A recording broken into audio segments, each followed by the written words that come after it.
Hello दोस्तों, welcome to cafe IAS. और आज हम चर्चा करेंगे दो कॉन्सेप्ट्स के बारे में जो काफ़ी कंफ्यूजिंग होते हैं लेकिन हैं बड़े सिंपल। वो कॉन्सेप्ट हैं, पहले है इक्वालिटी ऑफ लॉ और दूसरा है equal protection of law. Equality of law को हम हिंदी में बोल देते हैं विधि के समक्ष समता, और इक्वल प्रोटेक्शन ऑफ लॉ को कहते हैं विधियों का समान संरक्षण। लेकिन ये होते क्या है, इनमें डिफरेंस क्या है? Let's start with the discussion. तो आर्टिकल 14 हमारे जो कॉन्स्टिट्यूशन का डिटेल में जब हम फंडामेंटल राइट्स के बारे में बात कर रहे होंगे तो बहुत अच्छे से बात करेंगे। पर article 14 talks about rule of law. It's a part of right to equality. Right to equality में किन चीज़ों की बात होती है? इक्वालिटी की जब हम बात करते हैं तो इंडियन कॉन्स्टिट्यूशन में दो इक्वालिटी की बात होती है, equality of status and equality of opportunity. Right.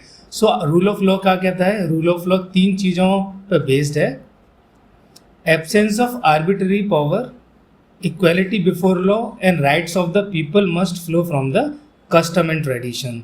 तो रूल ऑफ लॉ के तीन हैं ये एलिमेंट। पहला एलिमेंट में क्या है कि गवर्नमेंट के पास कोई भी आर्बिट्रेरी पावर नहीं होनी चाहिए। इसका सिंपल सा मतलब ये है कि जस्टिस जो होता है it should be done through the known principles of law. जो भी जस्टिस होगा वो लॉस जो एग्जिस्टिंग लॉ होंगे उनके प्रिंसिपल के बेसिस पे होगा।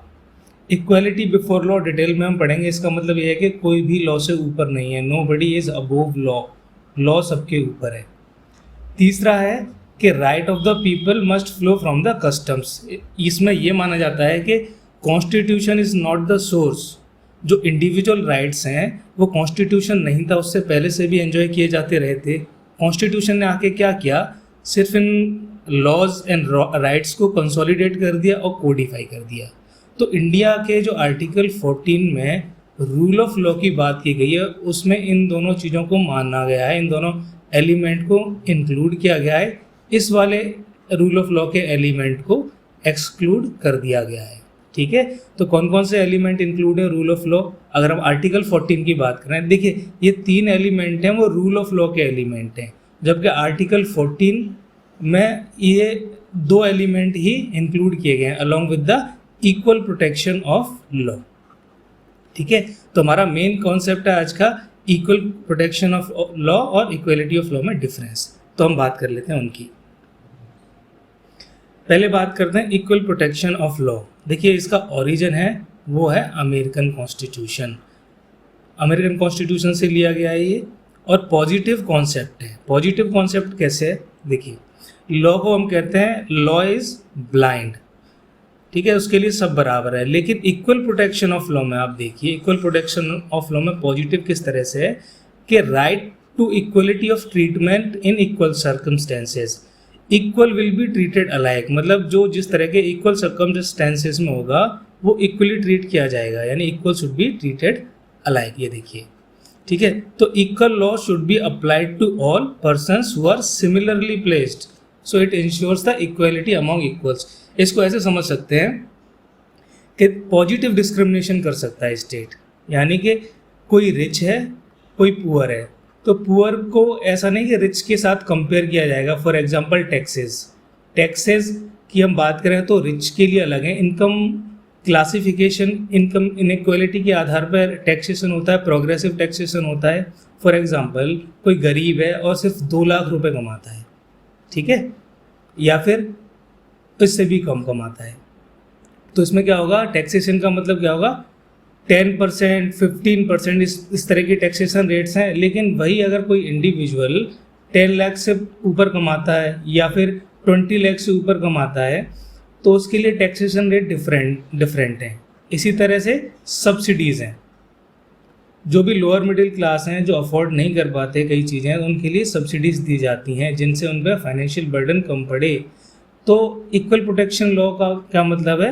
Positive discrimination, correct. इसको थोड़ा सा ये देख लेते हैं, positive discrimination on the basis of socio economic status and educational backwardness. तो जैसे हमने बात की थी, it talks about taking positive steps for weaker section of society. ठीक है, इस पिक्चर से आप याद रख सकते हैं कि लॉ अंधा होता है लेकिन इतना भी अंधा नहीं होता, वो देख सकता है कि कौन सा सिमिलरली प्लेस्ड है, कौन से लोग और कौन से लोग सिमिलरली प्लेस्ड नहीं है, उसके हिसाब से किन के लिए जो बैकवर्ड क्लासेस हैं उनके लिए पॉजिटिव स्टेप्स लेना है नहीं, ठीक है। Equal protection of law is a positive concept, positive discrimination on the basis of backwardness, ठीक है। एग्जाम्पल हमने बात किया था, डिफरेंशियल टैक्स रेट्स की बात कर ली थी और सब्सिडीज़ की बात कर ली थी।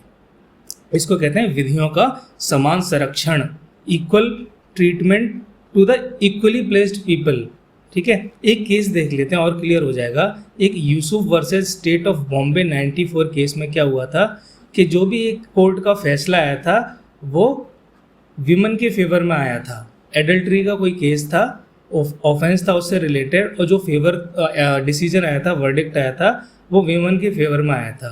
क्यों विमेन के फेवर में आया था? उनकी फेवरेबल पोजीशन में क्यों रखा गया था उनको? क्योंकि उनका सोशल स्टेटस जनरली सोसाइटी में देखा जाए तो लो माना जाता है, पैट्रियार्कल सोसाइटी अपनी, और उनको प्रोटेक्शन की नीड ज़्यादा है, ठीक है।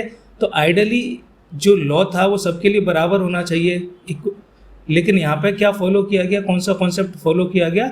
इक्वल प्रोटेक्शन ऑफ लॉ, यानी वीमेन को अगर हमें कंसीडर किया गया था, उनके लिए जस्टिस हमें देना है तो उनकी कंडीशंस भी देखी जाएंगी, ठीक है। ऐसा नहीं कि उनको वीमेन को जो हाईली प्लेस्ड मैन है उस टाइम पे कंडीशंस में, उस पर्टिकुलर सिचुएशन में उनको बराबर में ट्रीट किया जाएगा। No, equal should be treated alike, right. तो women came stronger in this decision, so I think equal protection law would be clear. Now let's move to the equality before law.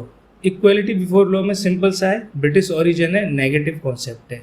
Simple फंडा है इसका कि no buddy is above law, there should not be any kind of discrimination on the basis of birth, caste, race, gender, religion, economic status.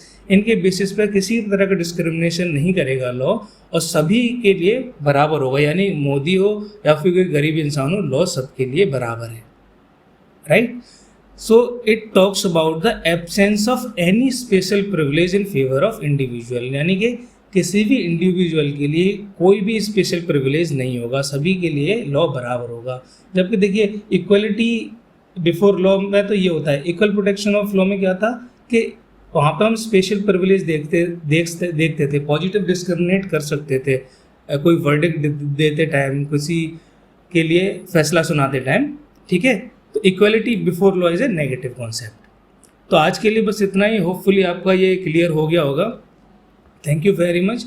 क्योंकि हमने ये छोटा सा topic इसलिए डिस्कस किया कि जनरली हमारे पास कुछ मेल्स आए थे और पर्सनल मैसेजेस आए थे मेल एड्रेस पे कि इन दोनों का डिफरेंस थोड़ा सा कंफ्यूजिंग है, ठीक है। इसमें कुछ नहीं है, आप एक बार ये लेक्चर सुन लिया होगा तो आपका काफ़ी कॉन्सेप्ट क्लियर हो गया होगा। So thank you very much for being with KFIS।